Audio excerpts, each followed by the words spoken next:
LeBron James' dramatic announcement today has everybody talking. The biggest free agent on the market and the best player in the world is returning to Cleveland.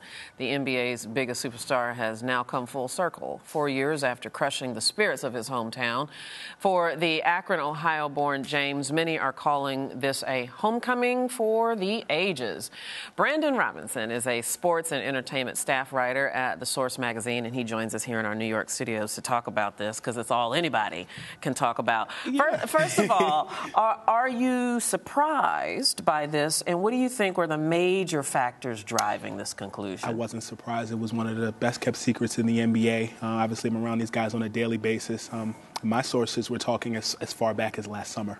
About how much this was going to happen. And, I think the biggest factor for LeBron and the Heat was the fact that they did lose to the San Antonio Spurs in the 2014 NBA Finals. And I think had they won, it would have probably been a different conversation. Was this more about leaving Miami or about going back to Ohio? Well, it's bigger than that. A guy from Northeast Ohio was drafted by them in the 2003 NBA draft.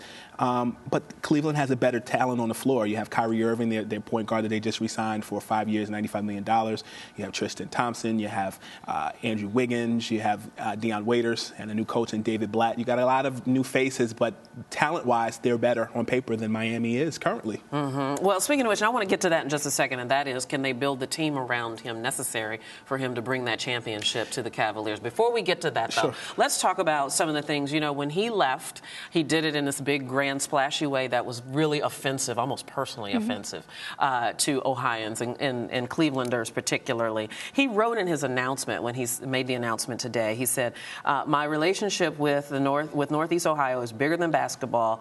I didn't realize that 4 years ago. I do now. Is that his version of an apology, a mea culpa? I do. I think Ohio and its sports definitely have a huge bond. Obviously, Ohio State fans are pretty big, the Buckeye fans out there. But I also do think that at the time, Cleveland did not have a championship caliber team in 2010. He's in his prime.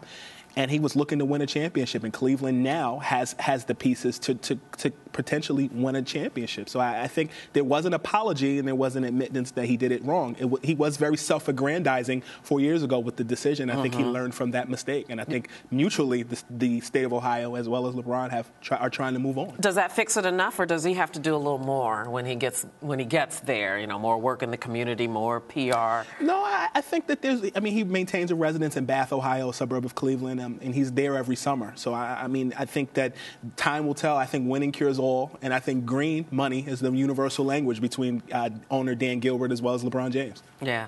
And speaking of which, of course, the owner, as you just mentioned, wrote this scathing opening letter after he made his announcement. He talked about in his announcement that they had met and put that behind them. Might that creep into, because that relationship is an important one, don't you think? I mean, it's an important relationship. They also just removed that apology or remove that letter from their website a couple of days ago, compared him to Benedict Arnold, calling him a turncoat. I think that was his passion, but rising up. But I think at the end of the day, it's a business. I think he let that upsetment get the better of him. And I mean, in the business, that's why when you have press releases, you say, we're pleased that, they brought this to the table, this, that, and the third, as Miami did, ushering him out and saying thank you for the 4 years and the 2 championships. Mm-hmm. What's the likelihood then with the team that they built around? And he mentioned a few of the key players in this announcement that they can pull it off in the next few years. I think it's likely. I think LeBron and the Cavaliers have time to grow. He's 30 in December. Kyrie Irving is a rising star, NBA All-Star MVP this season at the All-Star game in New Orleans. I mean, Vegas predicts that they'll win. The Eastern Conference has been weak the last couple of years. Miami running it the last 4 years. My prediction on record is Cleveland and the Houston Rockets in this coming NBA Finals next summer. I'm going to put you on the spot, and I'm all out of time, so it's got to be a short answer. But Sure. How much, barring injury or something that's unforeseen, how much more of a career do you think he has? How much time does he have? 30. I could see him playing into his 40s. You think so? Yes, I do. All right, Brandon Robinson, thank you so much. Thank you for having me. Pleasure talking to you. Yes, ma'am.